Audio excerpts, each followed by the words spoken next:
안녕하세요. 자, 오늘은 제가 이런 얘기 한번 해보고 싶어요. 제가 20살 때 운전면허 시험을 보러 갔었는데, 저희 동네가 이제 경기도예요. 경기도인데 서울과 가까운 경기도였어요. 그래서 이제 친구들끼리 운전면허 시험을 보는데, 이게 좀 나눠졌어. 어떻게 나눠졌냐면은, 경기도에서 운전면허 학원 다니면서 공부를 막 해. 그리고 시험을 보러 갈 때 시험을 잠실에 있는 서울 면허 시험장으로 보는 친구들과 그냥 우리 동네에서 보는 친구들, 이렇게 나눠졌었어요. 서울 면허시험장이 조금 더 멀었어요. 근데도 갔어. 그 왜 그러냐면은 지금은 안 그러는데, 예전에는 운전면허증 보면은 운전면허증 번호 앞에 지역명이 붙었어요. 서울 뭐뭐, 경기 뭐뭐 이런 식으로. 서울에서 시험 본 친구들은 운전면허증에 서울이라는 단어가 붙었고, 동네에서 본 친구들은 운전면허증 앞에 경기라는 단어가 붙었어요. 진짜 딱 그 차이예요. 앞에 서울이라는 단어가 붙냐 안 붙냐. 지금은 뭐 05 뭐 이렇게 바뀌었잖아요. 근데 그때 당시만 하더라도 운전면허증에 서울이라는 단어를 갖고 싶었던 거지, 친구들이. 그만큼 서울이라는 상징성, 대한민국의 서울이라는 상징성은 큰 곳이죠.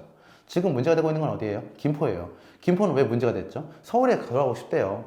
서울에서 뭐래요? 괜찮네. 한번 우리가 검토 한번 해보자. 이런 식으로 나왔죠. 자, 말이 나오게 된 배경부터 볼게요. 김포가 왜 갑자기 서울로 들어가게 됐냐? 서울로 들어가겠다 말이 나오게 됐냐? 이게 처음에는 이제 경기도지사가 서울을 두고 위아래가 있죠. 경기도는 서울을 감싸고 있는 구조니까. 그럼 경기도도 북부가 있고 남부가 있는데, 이 보니까 경기 남부는 직장 좋은 대기업들이 많이 들어가 있어. 그래서 맨날 호재가 나오고 사람들이 많이 유입이 돼. 근데 이 경기 북부는 개발이 좀 더뎌. 회사들이 막 좋지가 않고, 그 다음에 베드타운을 전략을 하고 있어. 이거를 좀 균형적으로 발전을 하려면은 큰 틀로 가는 게 아니라 각각 나눠서, 행정구역 자치를 각각 나눠서 경기 북부랑 경기 남부랑 나눠서 균형 발전을 이루어야 된다라고 선언을 했어요. 근데 여기서 문제가 됐던 동네가 바로 처음에 김포가 나온 거야. 김포 입장에서는, 야, 경기도를 북부와 남부로 나누는데 우리가 봤을 때 한강을 기준으로 보지 않느냐. 근데 김포는 어디까지나 한강 밑에 남쪽에 있으니까 경기 남부로 들어가는 게 맞지 않냐라고 했는데, 경기도지사는 뭐라 그랬어요? 김포도 개발이 필요한 동네, 김포도 균형 발전해서 베드타운 같이 좀 균형 발전을 위한 개발이 필요한 동네니까 경기 북부로 보내겠다라고 얘기를 한 거예요. 그러니까 김포가 여기서 좀 서운한 거지. 야, 한강을 기준으로 남부 북부를 나누는데 왜 나는 북부야? 나 이럴 바에는 그냥 서울 할래 라고 얘기를 한 거예요. 또 말이 안 되는 게, 이럴 바에는 인천 할래 했으면 이 정도까지 공론은 안 됐어요. 왜? 서로 싫어할 것 같아, 내가 보기에는. 근데 이럴 바에는 서울 할래 라고 얘기를 해버린 거예요. 경기 북부로 갈 바에는 서울 할래. 약간 비교 대상이 좀 애매하긴 해요. 경기 북부랑 서울을 비교하는 것 자체도 좀 그래요. 왜냐면 서울은 수도잖아, 그쵸? 경기도는 서울을 감싸고 있는 행정자치도 중에서 반, 위에 북부인데 서울로 들어가겠대요. 근데 여기서 이제 웃긴 게 뭐냐면, 서울시 입장에서도 쓰레기 매립지도 필요해. 한강 르네상스에서 한국까지 있으면 더 이쁠 것 같아 라는 생각이 들었고, 김포 입장에서는 서울 좋죠. 프레임 서울, 앞에 서울 붙으면 얼마나 좋아요, 우리나라 대한민국에서.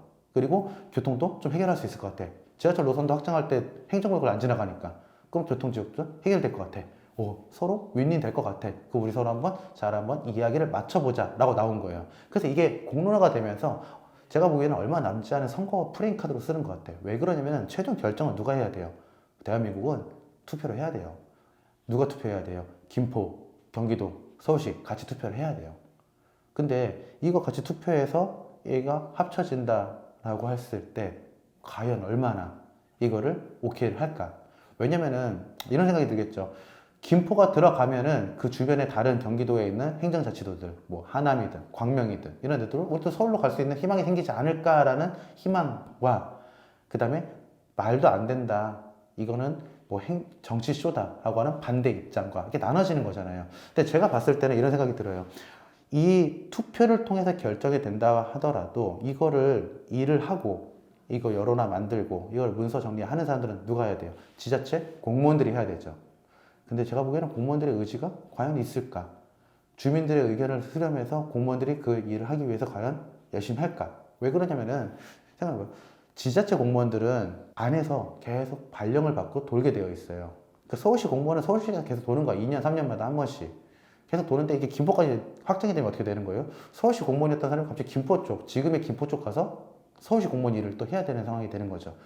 출퇴근거리가 엄청나게 늘어나게 되거든요. 서로 좋아할까요? 제가 보기엔 이렇게 좋아할 것 같진 않아요. 대신에 위에선 좋아하겠죠. 왜? 내가 김포를 서울시로 편입하기 위해서 힘쓰겠습니다 하면 김포 시민들 얼마나 좋아하겠어요. 안 그래요?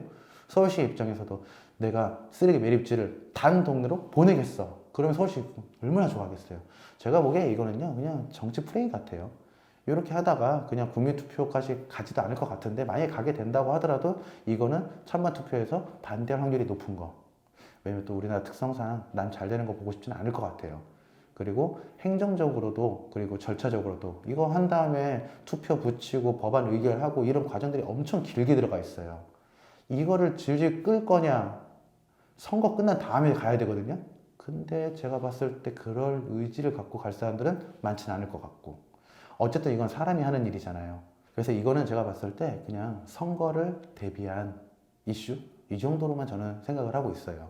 그래서 이거에 관련돼서 부동산 시장에 크게 변화가 된다, 이런 것들은 제가 봤을 땐 없을 것 같고, 서울과 김포가 합쳐진다, 이것도 제 개인적인 생각으로 봤을 때는 좀 무리지 않을까, 이런 생각을 합니다. 자, 오늘은 여기까지. 감사합니다.